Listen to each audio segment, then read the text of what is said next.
नमस्कार, मैं मुकेश उपाध्याय। एक कटी पतंग, एक तंज भरा ट्वीट और उसके बाद हत्या जैसा सख्त कानून। उत्तर प्रदेश की राजनीति में कभी कभी बहस इतनी तेजी से उड़ती है कि लगता है जैसे आसमान में पतंगे नहीं, बयानबाजी की धार चढ़ रही हो।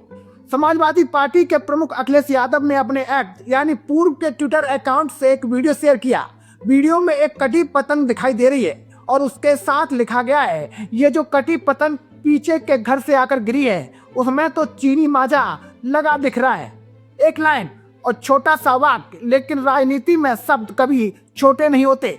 इस पोस्ट ने सीधे सीधे उस मुद्दे को छुआ जिस पर उत्तर प्रदेश सरकार इन दिनों बेहद सख्त रुख अपनाए हुए है, खतरनाक चीनी माजा। दरअसल यूपी सरकार ने फैसला किया है कि यदि चीनी माजे से किसी व्यक्ति की जान जाती है तो उसे सामान्य दुर्घटना नहीं माना जाएगा, बल्कि हत्या का मामला दर्ज किया जाएगा। मुख्यमंत्री योगी आदित्यनाथ ने साफ शब्दों में कहा है कि चीनी माजे से होने वाली मौतें साधारण हादसे नहीं बल्कि हत्या जैसी गंभीर घटनाएं हैं।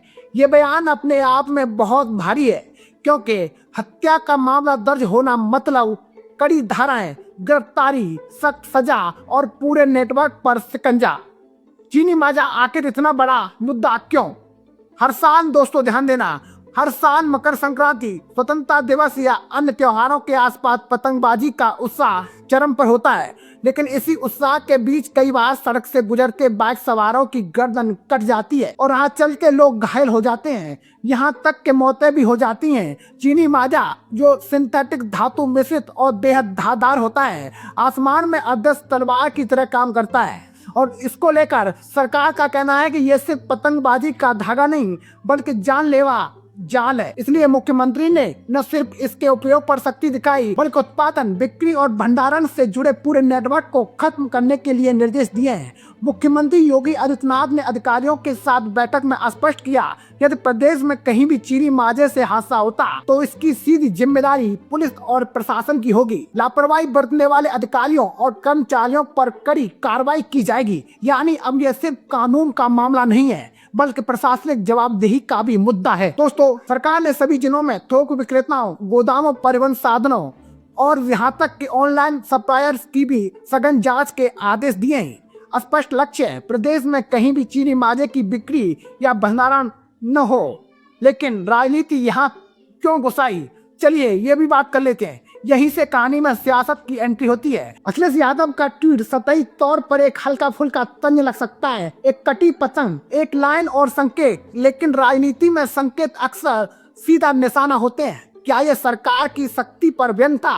क्या कानून के लागू होने की वास्तविकता पर सवाल था, या फिर यह सिर्फ एक प्रतीकात्मक टिप्पणी थी? अखिलेश यादव अक्सर सोशल मीडिया के जरिए बड़े तरीके से तंज कसते हैं और उनकी शैली में प्रत्यक्ष आरोप कम और प्रतीक ज्यादा होते हैं। और यहाँ भी कटी पतंग और चीनी माजा सिर्फ वस्तुएं नहीं लगते बल्कि राजनीतिक रूपक की तरह इस्तेमाल हुए दिखते हैं। सरकार का रुख स्पष्ट है, चीनी माजा जानलेवा है, इसलिए इसे हत्या की श्रेणी में माना जाएगा। लेकिन कुछ कानूनी विशेषज्ञों का कहना है कि हर मामले को हत्या मान लेना व्यवहारिक रूप से चुनौतीपूर्ण हो सकता है। हत्या साबित करने के लिए इरादा महत्वपूर्ण तत्व होता है। ऐसे में हर हादसे को हत्या की श्रेणी में रखना न्यायिक प्रक्रिया में बहस का विषय बन सकता है। दोस्तों, हालांकि सरकार का तर्क ये है कि जब किसी प्रतिबंधित, खतरनाक और जानलेवा सामग्री का उपयोग किया जाता है तो उसमें लापरवाही नहीं बल्कि गंभीर अपराध की मंशा मानी जानी चाहिए। यहाँ सरकार का संदेश दोहरा है। ध्यान दीजिए दोस्तों, पहला जनता को चेतावनी और दूसरा प्रशासन की जवाबदेही।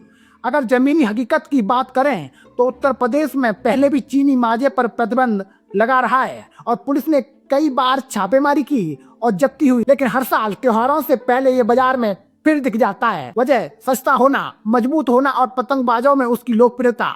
सरकार अब इस चक्र को तोड़ना चाहती है। ऑनलाइन बिक्री पर निगरानी और गोदामों की जांच, थोक विक्रेताओं पर कार्रवाई, ये संकेत है कि प्रशासनिक स्तर पर बड़ा अभियान चलाया जाएगा। लेकिन असली परीक्षा होगी, क्या ये अभियान त्योहार के बाद भी जारी रहता है या फिर ये कुछ दिनों की शक्ति बनकर रह जाएगा?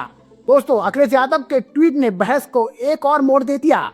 समर्थक इसे सरकार की नाकामी पर कटाक्ष कर रहे हैं तो विरोधी कह रहे हैं कि जब सरकार जान बचाने की बात कर रही है तब तंज करना उचित नहीं है। लेकिन कुछ लोग अखिलेश के ट्वीट को सही मान रहे हैं और राजनीति में हर मुद्दा अंततः दो हिस्सों में बढ़ जाता है, सरकार बनाम विपक्ष। लेकिन यहाँ असली सवाल है जनता की सुरक्षा। अगर चीनी माजा सचमुच जानलेवा है तो उस पर सख्त कार्रवाई होना जरूरी है।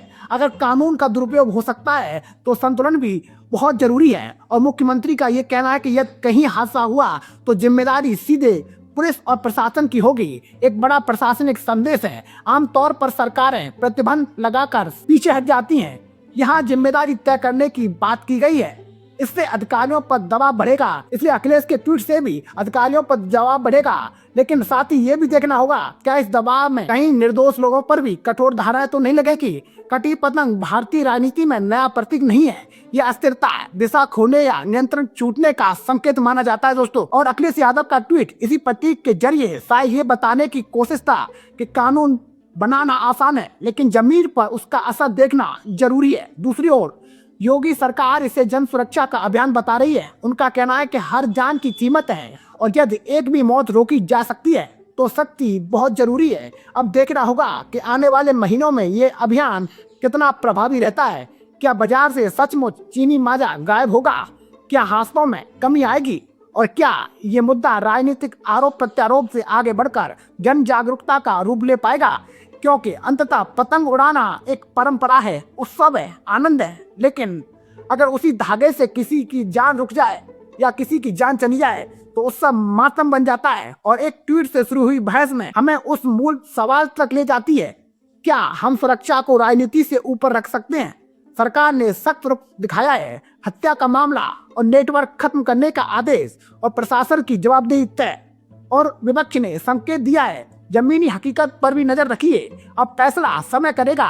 क्या चीनी माजा सचमुच इतिहास बन जाएगा या फिर हर साल की तरह आसमान में फिर वही अदृश्य खतरा तैरता रहेगा? एक कटी पतंग ने सवाल खड़ा कर दिया है। अब जवाब हवा में नहीं, जमीन पर दिखना चाहिए। और अब जरा इस कहानी का आखिरी पन्ना पलटिए दोस्तों। सरकार कह रही है कि चीनी माजा अब हत्या के बराबर माना जाएगा। बयान इतने सख्त कि लगे जैसे आसमान से सिर्फ पतंग नहीं, कानून भी गिरने वाला है। लेकिन सवाल वही पुराना, क्या हर शक्ति जमीन तक उतरती है या सिर्फ प्रेस कॉन्फ्रेंस तक सीमित रहती है? हर साल प्रतिबंध लगता है, हर साल छापेमारी होती है, हर साल कुछ लोग बरामद होते हैं और हर साल त्योहार आते हैं, वही धागा फिर से बाजार में चमकने लगता है। तो क्या इस बार सच में नेटवर्क खत्म होगा या फिर कुछ छोटे दुकानदार पकड़कर कड़ी कार्रवाई का ऐलान कर दिया जाएगा? हत्या का मामला दर्ज करने की बात सुनने में कड़ा फैसला लगता है, लेकिन क्या प्रशासन के पास इतनी तैयारी है कि असली सप्लायर तक पहुंचा जा सके या फिर नीचे वाले स्तर पर ही कार्रवाई की और फोटो खींच जाएगी? क्योंकि हमारे सिस्टम में अक्सर बड़ा जाल बच निकलता है और छोटी मछलियां फंस जाती हैं। तंज यही है, सरकारें जब भी शक्ति दिखाती हैं तो भाषा बहुत बड़ी हो जाती है और किसी को बख्शा नहीं जाएगा। पूरे नेटवर्क का सफाया, सीधी जिम्मेदारी तय। लेकिन जनता अब शब्दों से ज्यादा नतीजे देखना चाहती है। अगर सच में चीनी माजा खत्म हो गया, हाथ से रुक गए, तो यह फैसला ऐतिहासिक माना जाएगा। लेकिन अगर अगले त्योहार पर फिर वही हादसे हुए तो समझ लीजिए पतन नहीं, भरोसा कटा है। अब देखना यह है कि इस बार आसमान साफ होता है या फिर बयानबाजी की हवा चलती है। तो दोस्तों, मैं था आपके साथ मुकेश उपाध्याय और आप देख रहे थे मेरे साथ भारत टाइम्स न्यूज। अगर आपको ये हमारी जानकारी अच्छी लगी हो तो कमेंट बॉक्स में जरूर बताएं। जय हिंद, जय भारत।